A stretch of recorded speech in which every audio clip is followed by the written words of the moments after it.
to the Quality of Life podcast. My name is Erin Olson, and I am a businesswoman and mother who has been studying personal growth for over 15 years.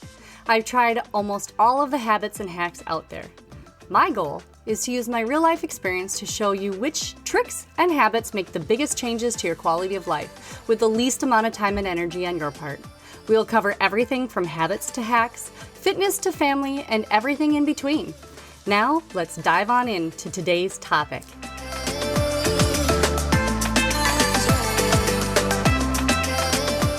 Hey guys, I hope that you are feeling just a little bit more in balance this week. If not, make sure you go back and listen to last week's episode. Put that right in your queue right now because we all need a little bit more balance in our lives, don't we? Well, I'm going to check on last week's homework assignment, and I really hope that you jotted down your values and it gave you a little bit more clarity to where your attention needs to be. Those are your markers of what you stand for. Use them to guide your decisions moving forward. Today, I want to help you to instantly become more refined and classy. Now, why on earth would you want to be more refined and classy? Well, first off, this is not just for women. This is for men too. Okay, I know that we all like to watch the trashy reality shows to see what's going to happen next. And most of us like to follow TMZ or ETV or Entertainment Weekly and like the Kardashians and all of the tabloids that help us feel a little bit more normal.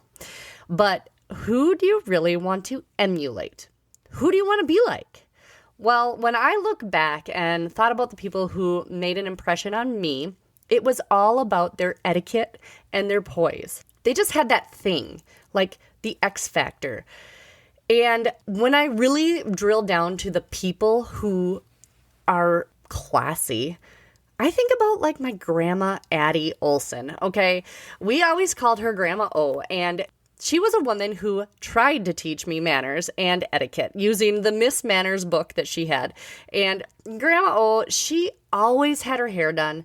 She always wore slacks or a dress. She never wore a pair of jeans in her entire life. Okay, this woman was class. She always had makeup on as she was a Mary Kay rep for years, and she just carried herself with grace.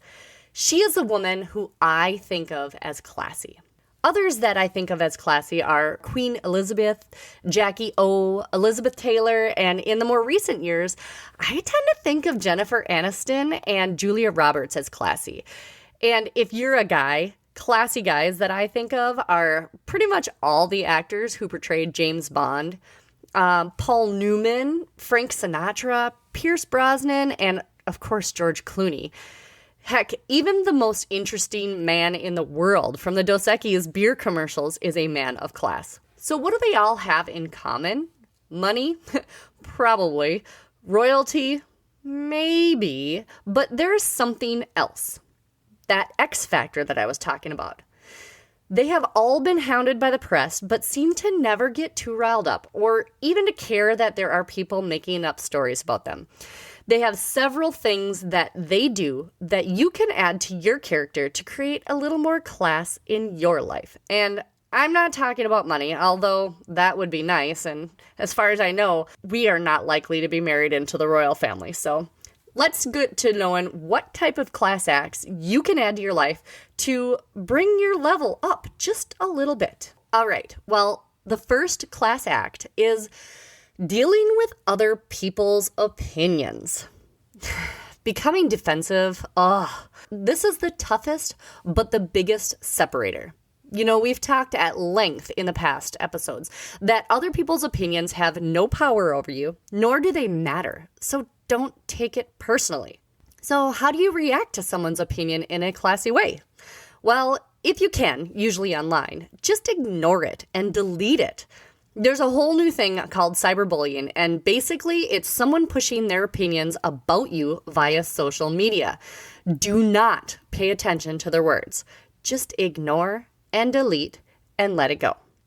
If they are repeat offenders, there is a handy little button where you can block them, and you'll never see their snarky comments again. But here is the kicker. Do not engage.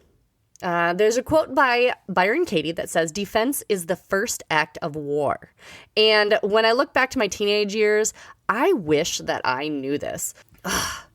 I was seriously bullied in my teenage years. And I wish I knew this. I always defended myself or got defensive. And that is exactly what made me an easy target. I have since become way more comfortable with who I am, still a work in progress, but I tend to take so much less criticism to heart. Although if I hear repeated ideas or themes, I do look into it, just to see if there is any truth to it, because I'm always trying to grow. And if I hear the same or repeated opinions or themes, then there might be some truth to it. So I really need to look into it a little bit more. If someone pushes their opinion on you uninvited in person, this is the really hard time. This is where my ears get red and hot and I just want to get furious. But this is how you react. Thank them.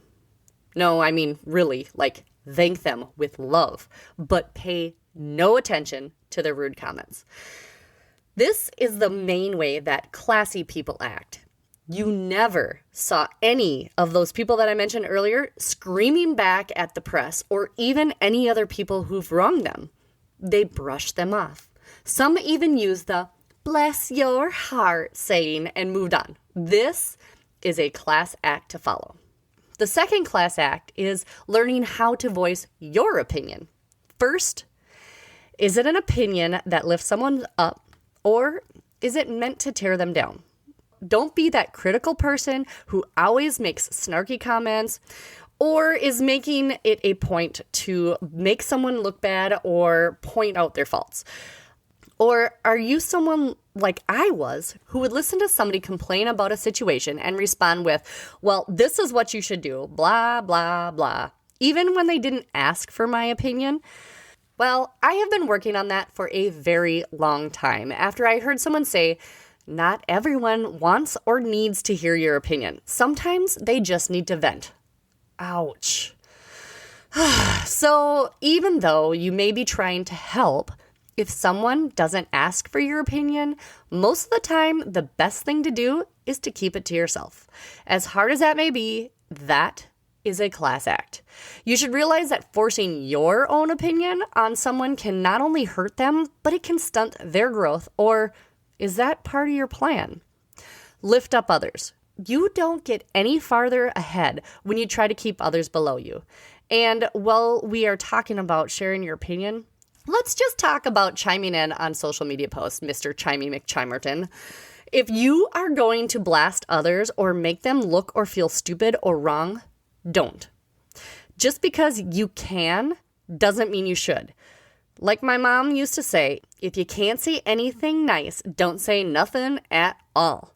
Come on, guys, let's show some class. The third class act to follow to add just a little more class or refinement to your life is living with a filter. For years, I used to be that girl who had no filter and was proud of it. I would talk about anything that popped into my head. Well, that didn't serve me very well. There's this quote from Mark Twain that says, if God intended us to talk more than listen, he would have given us 2 mouths and 1 ear. I took that to heart, and I try not to say everything that pops into my head. Because I've been trying to grow my self-control muscle, I have gotten way better about saying things that actually matter. And guess what happened? My words, when I spoke less and listened more, had more weight and more value. That's right. My words meant more. They weren't diluted by all of the jabbering that I used to do. If you ever watch a class act give a speech or get interviewed, their words are very carefully chosen. They have people hanging on their every word. So take this class act, living with a little bit more of a filter, to heart, because it can make you seem way more distinguished, way more refined, and, not everything that pops in your head needs to be spoken out loud. Class act number 4 is listening to hear versus listening to respond. In the book Management Mess to Leadership Success by Scott Jeffrey Miller, he gets the example of a conversation with a person who says, my dog died, and the 3 different tones and ways that you can respond. So the first way that most people respond is when a person says, my dog died, is, oh, I am so sorry. That is so bad. Oh, I feel so sorry for you. Well, that way actually assumes a lot. It assumes that they are hurt by the situation. The second way that people sometimes respond to my dog died is, oh, about time. That thing bit me so many times and was just a pain in the butt. You've got to feel so relieved. Well, that doesn't really help either. The third way is the way that we are supposed to respond to my dog died is, I'm sorry. And then silence. You don't have to voice your opinion on that. And when you leave a pause, you start to allow them to tell you exactly how they're feeling, because that's what this is all about. Their feelings, not yours. No interruptions, no assumptions, just listening to the other person. Usually we are so busy in our heads that we are formulating our response before they've even finished talking. Now, this is a skill reserved for the classiest of all, especially if you tend to forget what you are going to say, like me. But it is definitely a skill you need to learn. Scott says to wait 7 seconds before you reply, and that is way harder than you think. Then choose your words wisely. Be sure to taste your words before you spit them out. This is a tough class act to follow, but will significantly change how you look to others. They will know that you care. And that's the point of a conversation anyways, right? The Bible talks about taming the tongue 126 times. The Message version of Proverbs 18:21 says, death and life are in the power of the tongue. They're either poison or fruit. You choose. Think about that for a second. The other key about this class act is to not interrupt the person speaking, ever. Allow them the courtesy of finishing their thoughts without you finishing their sentence, correcting them, or talking over them. This is a lost trait more of us need to gain. It is so rude, and once you make it a point to stop doing it, you will see how many people don't follow this simple rule of etiquette, especially in work meetings and Zoom calls. Jeez, I can't tell you how many times in meetings with only 4 people, I have not said a single word because people are just talking nonstop. Or in the middle of a presentation, people interrupt me. It is so frustrating and infuriating. But almost equally as important in conversations as listening is to also make sure that if you are the one speaking, take a breath now and then so that others can have their turn. Remember to make your point and make your words matter. Use that filter. All right, the 5th class act to follow is all about gossip. Since we brought up the tabloids, let's talk about gossip for just a minute. This is an under-discussed topic for sure. Most people can't help but do it. But if you want to become a little more classy and a little less trashy, you've got to work on this. Gossip is defined as casual or unconstrained conversation about other people, typically involving details that are not confirmed as being true. It usually starts with words like, oh, did you hear about, or so I heard that so-and-so, and then fill in the blank. In normal talk, this is usually complaining or telling stories about someone that may or may not be true while they are not present for the conversation. Gossip is definitely not classy. I will refer back to class act number 2 about voicing your opinion. If it's not raising someone up, it's really not necessary. Gossip does nothing to help others, and it makes you look like your life is less exciting, and if you're so ready to talk behind someone else's back, you'll be seen as less than trustworthy, and you might become the next target. Keep that in mind. Gossip is never a good thing. All right, my classy people. This week's homework is to add a little more class to your conversations in 5 ways. First, do not engage with those who criticize or push their opinions on you with anything other than thank you. 2, Only voice your opinion if it builds someone up and you are asked to voice your opinion. 3, speak less and listen more. 4, pause 7 seconds, well, at least 4 seconds before you respond, and do not interrupt anyone. And 5, let's just not gossip, okay, guys? These 5 class acts should raise your level of class and refinement. You never know. We might just see you in the next Dos Equis commercial. I hope that this episode helps you get a little bit better quality of life. That is why I do these podcasts, to help you to have, be, and do more. I don't make anything from this.